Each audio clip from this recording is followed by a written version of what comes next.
Boss season 7 live അപ്ഡേഷനിലേക്ക് എല്ലാവർക്കും സ്വാഗതം. അങ്ങനെ ടിക്കറ്റ് ടു ഫിനാലയിലെ 5ാമത്തെ ടാസ്ക് അവസാനിച്ചിരിക്കുകയാണ്. ചക്രവ്യൂഹം എന്ന് പറഞ്ഞൊരു ടാസ്ക്കാണ്.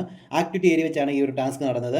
ഒരു ബോൾ ഒരു വലയത്തിൻ്റെ ഉള്ളിൽ ഇട്ടുകൊണ്ട് ഇങ്ങനെ കറക്കുക എന്നുള്ളൊരു ടാസ്ക്കാണ്. ആ ബോൾ തറയിൽ വീഴുകയോ അല്ലെങ്കിൽ ഇവർ നിൽക്കുന്ന സ്ഥലത്ത് നിന്ന് ഇറങ്ങുകയോ ചെയ്തു കഴിഞ്ഞാൽ അവർ ഔട്ടാവും എന്നതായിരുന്നു ടാസ്ക്.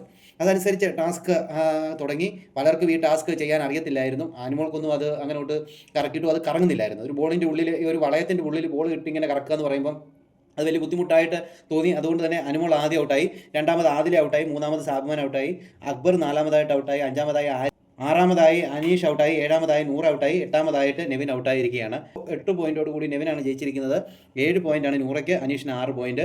അങ്ങനെയാണ് പോയിന്റ് പട്ടിക നിൽക്കുന്നത്. ഇപ്പോൾ ഏറ്റവും കൂടുതൽ പോയിന്റ് നൂറയ്ക്ക് തന്നെയാണ്. 37 പോയിന്റാണ് ടോട്ടൽ നൂറ് നേടിയിരിക്കുന്നത്. രണ്ടാം സ്ഥാനത്ത് ആര്യനാണ്. ആര്യന് 34 പോയിന്റാണ്. അത് കഴിഞ്ഞ് നെവിനാണ്. നെവിന് 29 പോയിന്റ്. അത് കഴിഞ്ഞുള്ളത് അക്ബറാണ്. ഏറ്റവും കുറവ് പോയിന്റ് ഉള്ളത് ഇപ്പോൾ 2 പേർക്കാണ്. ആദിലേക്കും അനീഷിനും 17 പോയിന്റുകൾ വെച്ചാണ് അവർക്കുള്ളത്. ഇനി എന്തൊക്കെ നടക്കും നമുക്ക് കാത്തിരുന്നിട്ട് കാണാം. കൂടുതൽ ബിഗ് ബോസ് ലൈവ് അപ്ഡേഷൻ ഈ ചാനൽ സബ്സ്ക്രൈബ് ചെയ്യാൻ മറക്കരുത്.